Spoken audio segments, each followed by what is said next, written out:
One of the biggest things that needs to be done to protect the grasslands is to modify government policies such as the crop insurance programs. What they need to do is implement some economic disincentives so that it becomes more difficult for farmers to break land and more financial incentives for them to engage in conservation.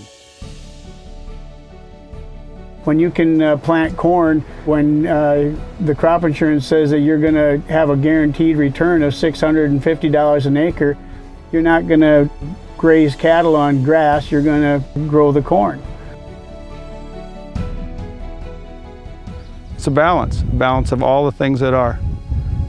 And without the balance, you have nothing. You have to have that balance. You have to have farming, you have to have grazing, and it's like a balanced diet that you eat.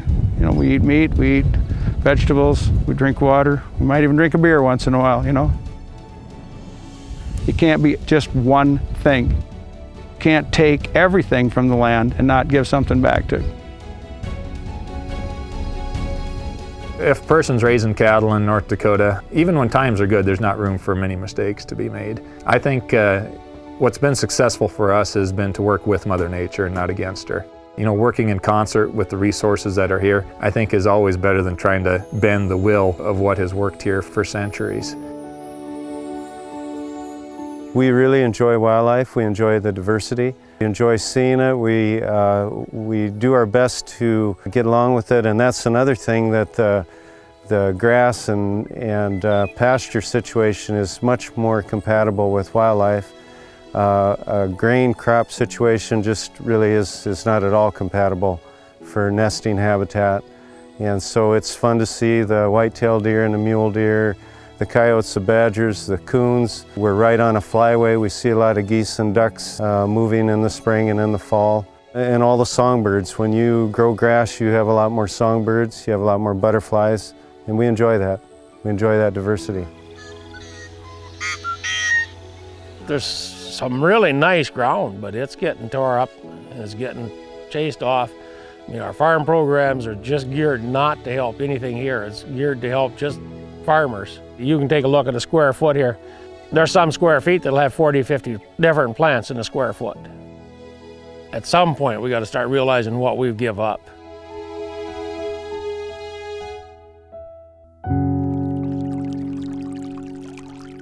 These wetlands that are in this area, the management going into the rivers, frankly, I'm more concerned about the water quantity and quality as being a bigger concern. The flooding has been a tremendous problem down the Mississippi River, which of course the Missouri River watershed where I live goes into that.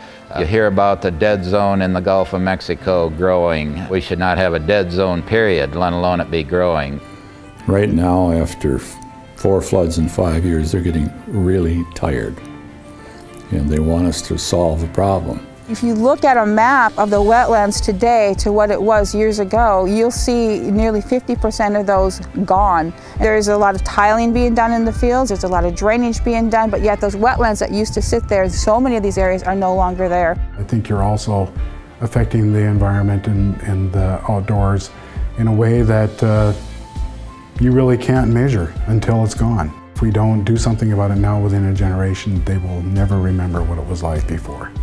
Protect this land. As you look behind me and you see the horizon and you see the blue sky and you see the green grass, you see the things that are the lifeblood of life. This is where it starts. The grass turns pounds onto cattle, which makes meat, which puts food in our bellies. I think it's real important that people should step up and help protect and preserve our way of life.